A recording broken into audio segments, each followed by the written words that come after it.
This episode is brought to you by Progressive Insurance. You chose to hit play on this podcast today. Smart choice. Make another smart choice with AutoQuote Explorer to compare rates from multiple car insurance companies all at once. Try it at progressive.com. Progressive Casualty Insurance and Affiliates. Not available in all states and situations. Prices may vary on how you buy.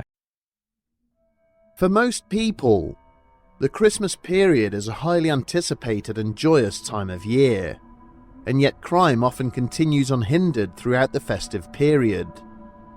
In a small percentage of such occurrences, the identity of those responsible have never been uncovered, meaning that for the families of those involved, Christmas will forever remain a season of sadness.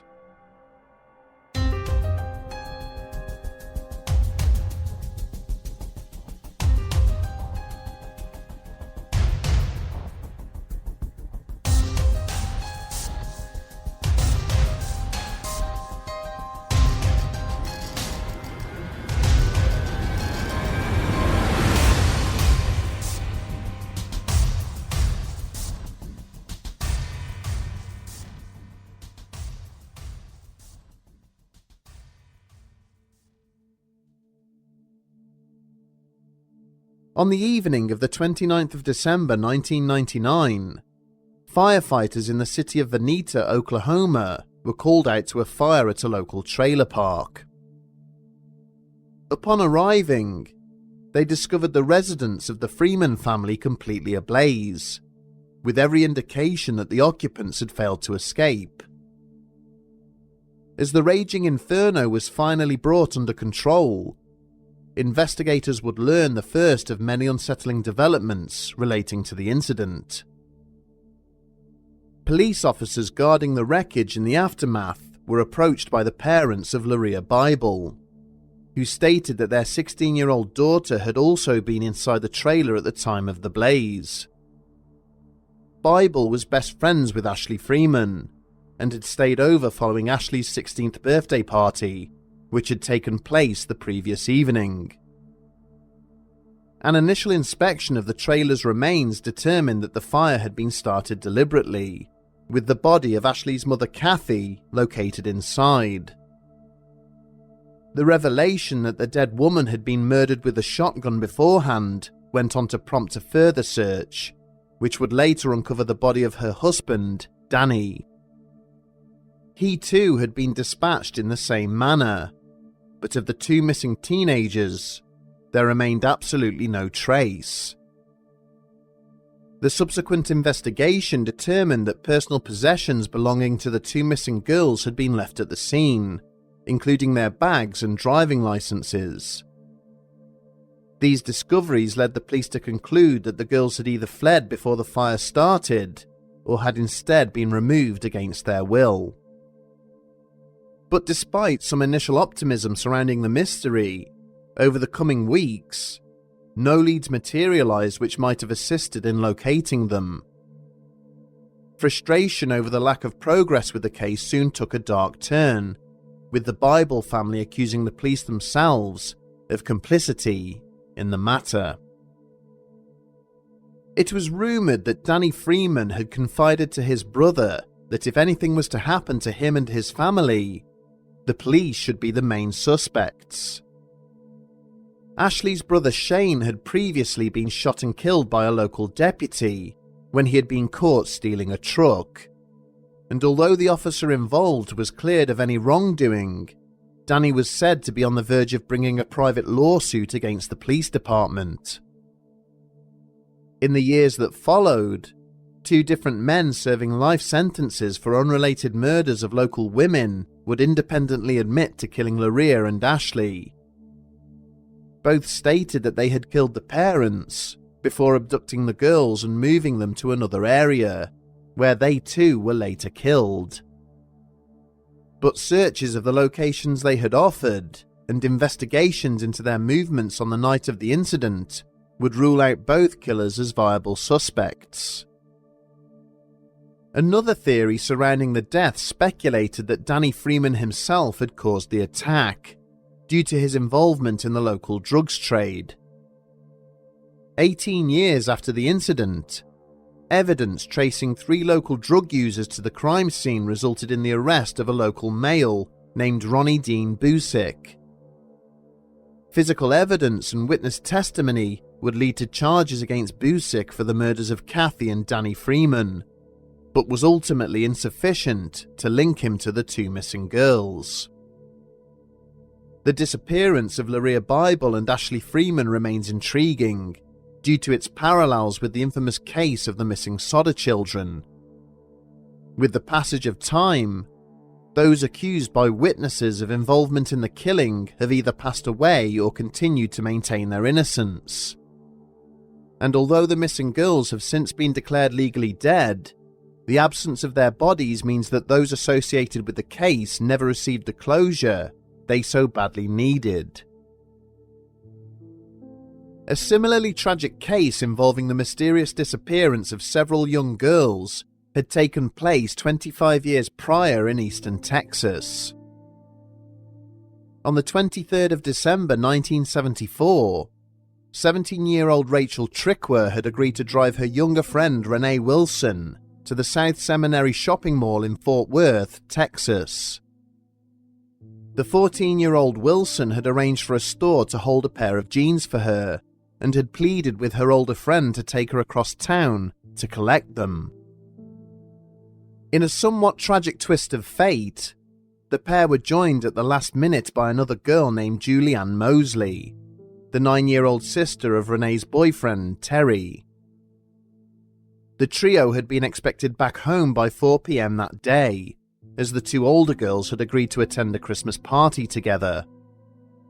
But when they had still not returned 2 hours later, several family members made their way to the mall to search for them.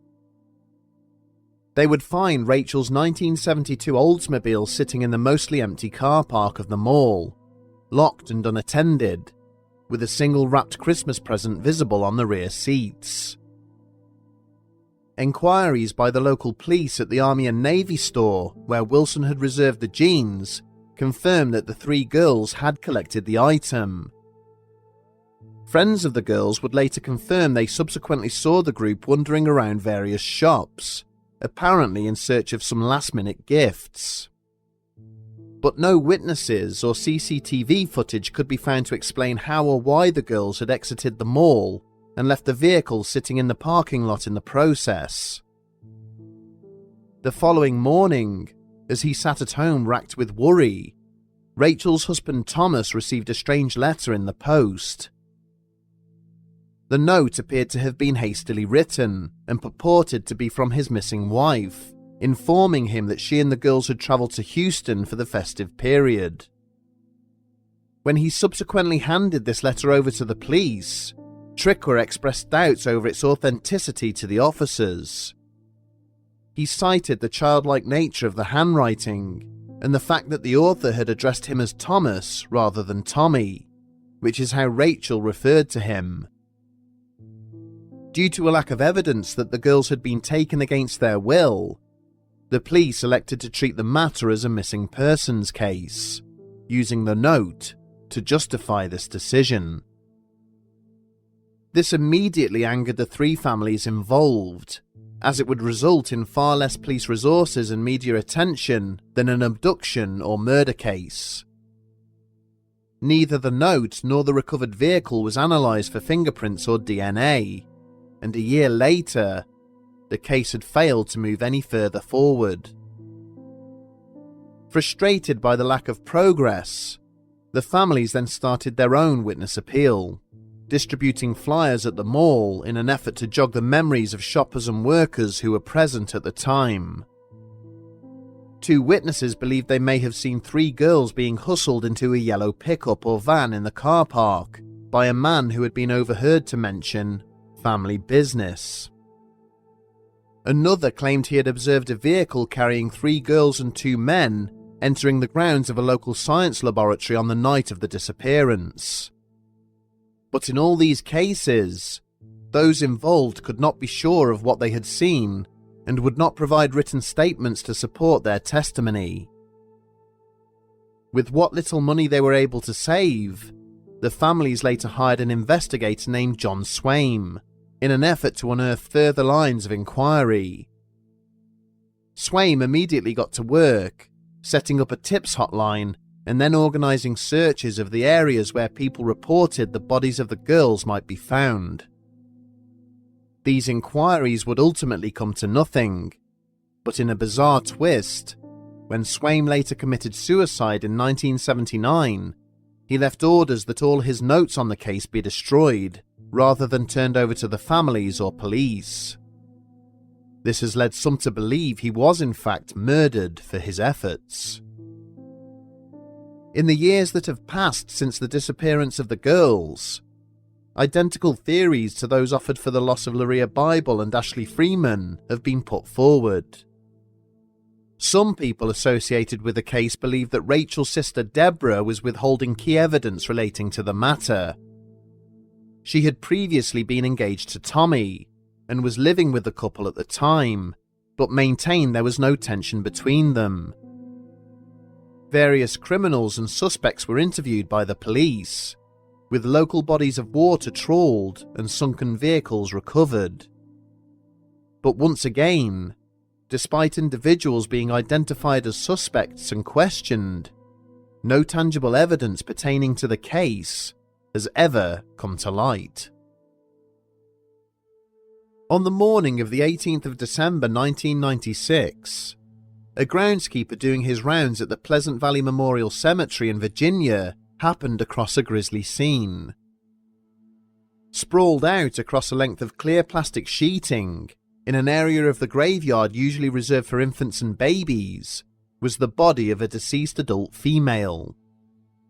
But as upsetting as the sight of the dead woman was, the circumstances in which she was found would prove equally as disturbing to the employee. In addition to a green knapsack, a portable cassette player and headphones lay on the ground near the deceased. An 8-inch Christmas tree had also been set up beside her, and she had a plastic bag secured around her head, suggesting she had been suffocated. Upon the arrival of investigators, it was ascertained that there was no obvious means of identifying the dead woman. It did not appear she had travelled to the location in a vehicle, and she had relatively few personal effects in her possession. Valium and brandy were located inside the knapsack, in addition to a $50 bill and a note addressed to the owners of the cemetery. The subsequent post-mortem carried out in relation to the case failed to establish a definitive cause of death. A pathologist concluded that the woman was somewhere between 50 and 70 years old. She was 5 foot tall and possessed curly red hair. It was not known how she had ended up in this particular graveyard or within the area reserved for juvenile burials. Some observers would later suggest that a scar on her stomach, consistent with a caesarean section, could potentially offer some explanation for her death. Eventually, despite a nationwide appeal, the investigation into the mystery woman was shelved due to a lack of evidence. For many years, the story of the Pleasant Valley Jane Doe would remain as infamous as similar cases, such as the Isdall woman and Australia's Somerton man. It was not until 20 years later, with the advent of improved DNA analysis, that it was concluded her name was Joyce Summers, heralding from Davenport in Iowa. But the eventual discovery of the woman's identity would end up bringing only further questions about the manner of her death. The Summers family had never reported Joyce missing, believing she had moved out of the local area of her own volition. Furthermore, nobody in the family was aware that she had ever been pregnant, let alone undergone a caesarean section. Investigators have since concluded that Joyce Summers travelled of her own free will to the location to end her life, but the reason for her 1,000-mile journey and the selection of the place of her death remains a mystery to this day. There had been no such ambiguity over the cause of death of Rhonda Hinson, but there was an equal degree of uncertainty as to the motive for her killing. On the evening of the 22nd of December 1982, the 19-year-old had set off from her work's Christmas party to return home to her parents' address in Valdez, North Carolina. But in the early hours of the following morning, the young factory worker was found lying dead on the ground at the side of Mineral Springs Mountain Road, beside her white Datsun. The wound from the rifle bullet which passed directly through Hinson's heart was plain for all to see, although the position from which it was fired would never become clear.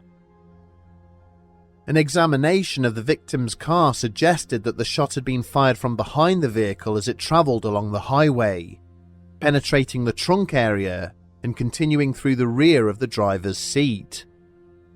But it remains a source of debate as to whether the fatal shot was fired from a vehicle that was closely following behind hers, or from a shooter at the roadside who had waited for her to pass.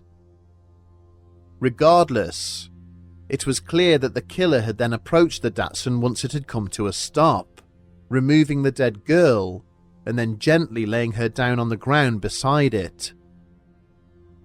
Hinson's family were insistent when speaking to the investigating officers as to where the finger of blame should lie. They described in detail how her boyfriend, Charles McDowell, had been jealous and controlling towards her in the days leading up to the party.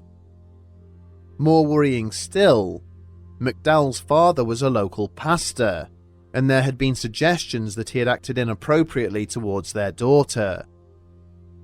This line of inquiry, however, would quickly come to a dead end, with both father and son presenting alibis for the night of the incident and passing several police polygraph tests.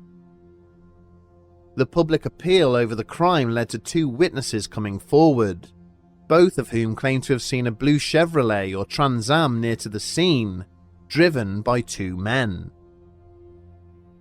Inquiries with Hinson's friends and co-workers confirmed she had been acting erratically in the months leading up to her death, and may have been having an affair with a married man.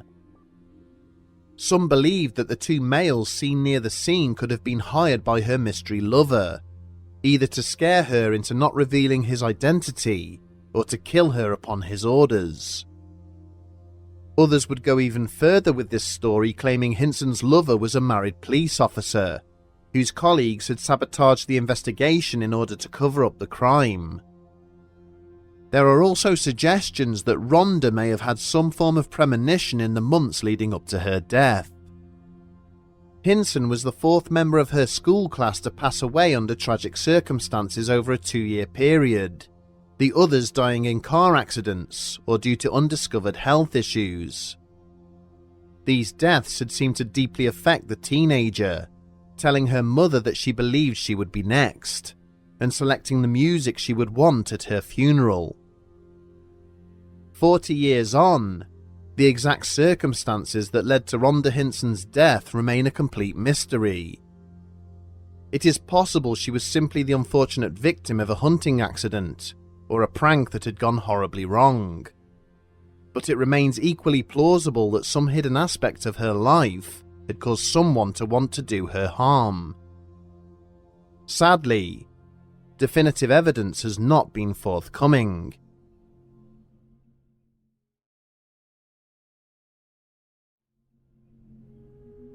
At the turn of the 20th century, the main source of revenue in the US state of Michigan was its rich deposits of copper ore. Miners and workers would travel to the region from all over the world in search of employment, and so widespread was this industry in the Great Lakes state that within just a short space of time, no other place on Earth could match its volume of copper production. A multitude of businesses had soon sprung up to sustain the work, the largest of which was the Calumet and Hecla Mining Company. For over half a century, it would remain a major player in American industry, producing 45,000 metric tons of copper per year at its peak. The company's owners had always prided themselves on the level of support provided for their labourers, building hospitals, schools, and libraries for the families of the workers. They were perhaps understandably aggrieved then, when all of their mines halted production in 1913 as a result of a national strike called by the Western Federation of Miners. By the onset of the Christmas period, this walkout had been running for 5 months, with tempers on both sides of the divide running high. In an effort to stiffen the resolve of their members, local representatives of the miners' union decided to organise a Christmas party for them and their families. On the afternoon of Christmas Eve, 500 children accompanied by a further 200 adults packed into the second floor of the Italian Hall in the town of Calumet. But hardly had the assembled throng settled down to listen to the speeches of their hosts when someone at the rear of the hall was heard to cry out that there was a fire. With desperate parents seizing their children and hurrying for the room's only exit, it took no time at all for utter panic to take hold. Amidst the screams and wails, the desperate throng began to surge down the stairs, only to discover that the 2 grape stores which led out onto the main street were closed. In addition to the people who had already fallen and been trampled underfoot, those pressed up against the wooden panels at the front of the crowd also succumbed to the crush. Rescuers would later recover the bodies of 73 people who had been killed during the horrific stampede, 59 of which were children. As it quickly became apparent that there had never been any fire, accusations flourished that a company representative had cried out the warning in order to disrupt proceedings. Multiple people claimed that a stranger wearing an anti-union logo had been the one to enter the room before shouting the fake warning and then fleeing the scene. Unsurprisingly, the company was quick to respond to the accusation and moved to cast doubt on the testimony of the attendees. Many of those involved did not speak English as a first language, and the fact they had been questioned without interpreters was a point of great argument during the subsequent inquest. A $25,000 fund offered to the victims was snubbed, and was followed by accusations of harassment and intimidation of the witnesses and their families. So violent and aggressive were the interactions between the 2 sides in court that the coroner eventually ruled that no definitive cause for the tragedy could be found. In the years that have passed, no person has ever been identified in causing the crush, or the question been answered as to why the doors had failed to open, further increasing fatalities. As a result, the Italian Hall incident continues to prove divisive over a century later, with some commentators calling it the Calumet tragedy, and others referring to it as the Calumet Massacre. During the summer of 1950, the Immo family moved into the suburbs of the Finnish city of Kemi, a far cry from their small hometown on the Swedish border. This decision had been made due to the death of the family patriarch, a police constable who had survived the horrors of World War II, only to pass away several years later. For the 5 children of the Immo household, the hustle and bustle of life in their new surroundings was a world away from the simplistic rural existence they had left behind. But in contrast to the worries and fears of her 4 younger brothers, for 15-year-old Ellie Immo, the move represented a fantastic and exciting opportunity. Enrolling in the city's School of Economics, she went on to make many friends, taking on a part-time job to fund her newfound social freedom. On the evening of Wednesday, December the 7th, 1955, with her mother at work and her brothers at a Christmas party, Ellie had grown bored of being home alone. But shortly before 7 p.m, the tedium had been broken by the arrival of one of her friends, Maria, who had also been at a loose end. Deciding to call for a third friend named Annalisa, the trio then made their way into the city centre to watch a movie. After discovering that there was nothing of interest to watch at the theatre, the three girls spent their time moving through various shops and cafes before deciding to call it a night. With Annalisa having headed off on her own, the remaining pair had walked together until they disagreed about the best route home. They would part company at around 9:30 p.m, having walked together as far as Lapatine Road, which was roughly 100 metres from the Imo house.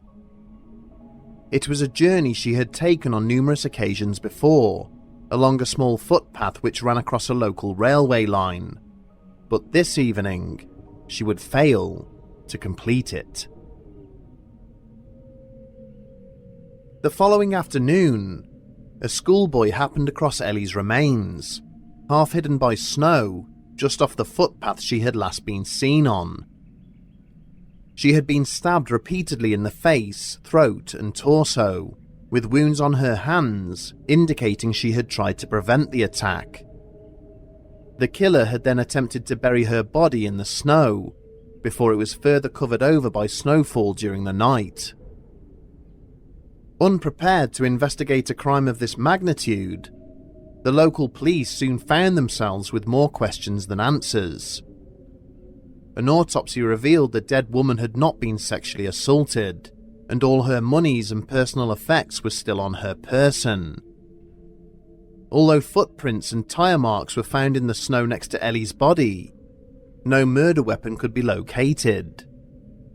But perhaps the most inexplicable and infuriating aspect for officers investigating the case was the extremely tight time frame of the crime. Police spoke to a number of people who had used the path in the minutes both before and after Ellie had been seen to walk along it. This included her brothers, who had travelled home this way less than half an hour later, and two lodgers who also resided in the same building. The killer would only have had a matter of minutes to carry out the murder, hide the body, and then flee the scene, apparently undetected by any other person. Inquiries into Ellie's private life did little to uncover a motive for the murder, seeming to indicate it had been a random attack. She had returned from a dance in a neighbouring town the previous evening, mentioning one particular boy she had danced with, and there had been an issue at school with another boy who had been defrauding his fellow students, but neither of these lines of inquiry would produce a suspect. In total, over 60 people would be questioned in relation to the killing, including a man believed to be one of Finland's few serial killers. In 1959, officers interviewed Erik Runar Holmström in relation to the death, whilst he was awaiting trial for the murder of 3 other women. The killer denied the offences and would go on to commit suicide the following year, with his own crimes soon forgotten in the aftermath of the infamous Lake Bodom killings. To this day, it remains a mystery as to why the 19-year-old student was killed only meters away from the safety of her home. Was the killer someone she had known, familiar with her movements and lying in wait, or was she simply the only person they could find as they roamed the streets in search of a random victim?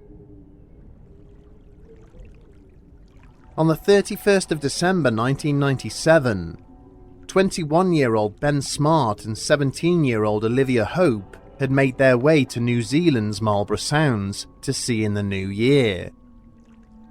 Following their arrival, they mingled with the many other partygoers who had travelled to the location, moving around the various parties and functions that were taking place.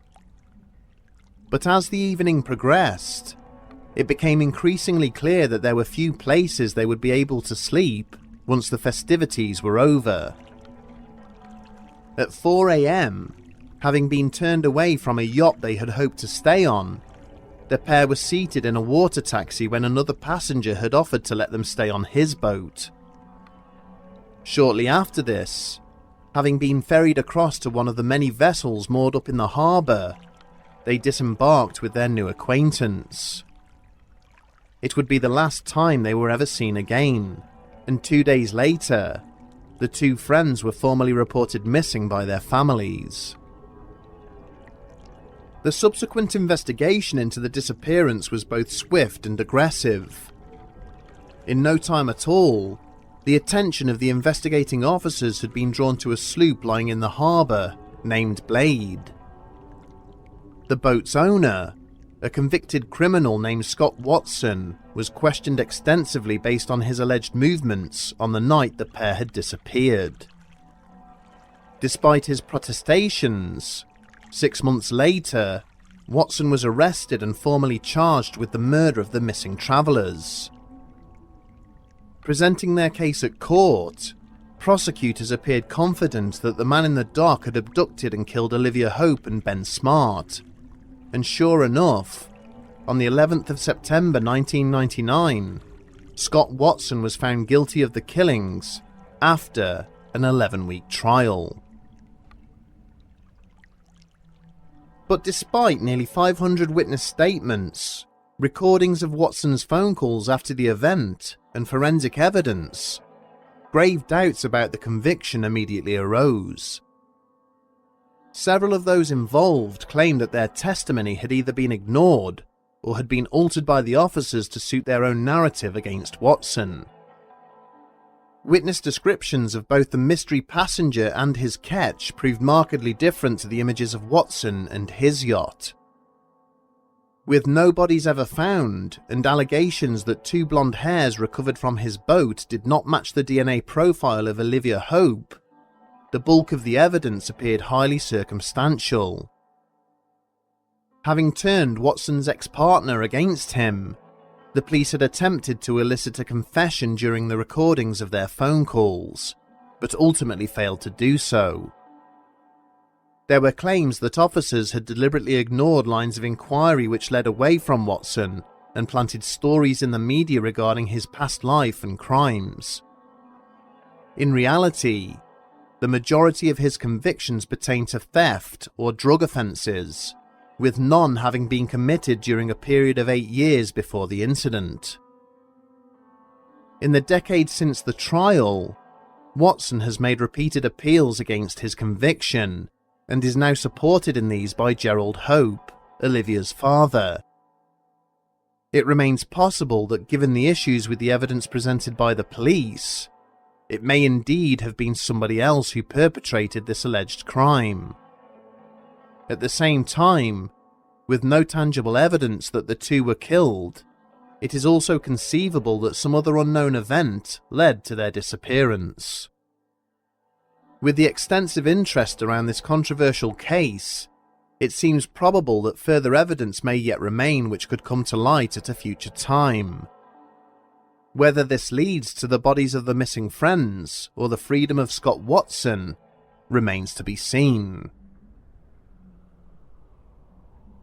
In previous episodes, we have touched upon the high number of Indigenous people who have passed away under mysterious or inexplicable circumstances in the North American continent.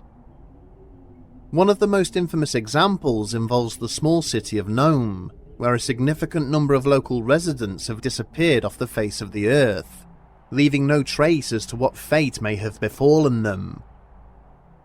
Studies by agencies and organisations have suggested that members of the native population are disproportionately more likely to be harmed or killed when compared to other ethnic groups. This data also evidences that in a fifth of such cases, no suspect is ever identified by the police when they attempt to investigate the circumstances surrounding the death. It is an issue that remains very much in the public eye, with years of campaigning having recently resulted in a presidential task force being created to investigate the problem. At the conclusion of many of these inquiries, there remains far more questions than answers for the families of the deceased. A prime example concerns the fate of 38-year-old Tabitha Callock, who was found deceased in her home on Christmas Day 2002. On the morning in question, Tabitha's daughter Tracy became apprehensive when she was unable to get hold of her mother on the telephone. As a result, the teenager had hurried across their hometown of Resolute Bay in Nunavut towards her mother's address. Upon entering the premises, she had tragically discovered her mother lying on the floor deceased, with no obvious or apparent cause for her death. The subsequent police investigation quickly determined that there were suspicious circumstances at play, as her passing had not occurred as a result of a natural medical issue. Instead, the autopsy identified traces of 2 fatal substances that had somehow made their way into Tabitha's bloodstream, these being antifreeze and battery acid. With the police having informed them that the death would be treated as a homicide, the family had waited for updates, only to be told several weeks later that the case had instead been re-evaluated. Despite accepting that no signs of preparation or suicidal ideology had been found at the address, the investigating officers now believed that with no other lines of inquiry to follow, suicide was now a more likely explanation. Tabitha's children maintained that their mother was very much against the idea of suicide and had always raised them to live their lives in an ordered and proper manner. She had also planned to attend social events with them in the days and weeks that lay ahead, with no suggestion of any reason or motive for her to take her own life. Tabitha's death, like many others, remains open to investigation by the Royal Canadian Mounted Police. It is hoped that as public pressure on the issue of Indigenous citizens dying in mysterious circumstances continues, that her case might be revisited and closure finally found for her family. If the stories we have examined over these episodes demonstrate anything, it is that for a significant proportion of humanity, the arrival of Christmas and New Year has little impact on their darker instincts and impulses. If anything, it seems the busy nature of the holidays only makes it easier for such criminals to go about their business, their actions going unseen amidst the festive hustle and bustle. There remains just as many motiveless murders and unsolved crimes during the weeks leading up to Christmas and continuing into the New Year as any other period. So as a society, we should perhaps seek to have sympathy and offer additional support to those amongst our number affected by such tragic events, lest we should ever be affected by a similar sorrow. However you choose to spend the Christmas period, love, laugh, eat, and drink if you are so inclined. Spend your time with those closest to you, for as we have shown, life can be snatched away in a blink. Thank you for sticking with us. The strength of this podcast is and always will be directly proportional to the strength of its audience, and so far, you guys have been amazing. Join us next week on the 26th when we kick off with the first part of our Skinwalker Ranch trilogy. But for now, here's wishing you all a very Merry Christmas and all the best in the new year.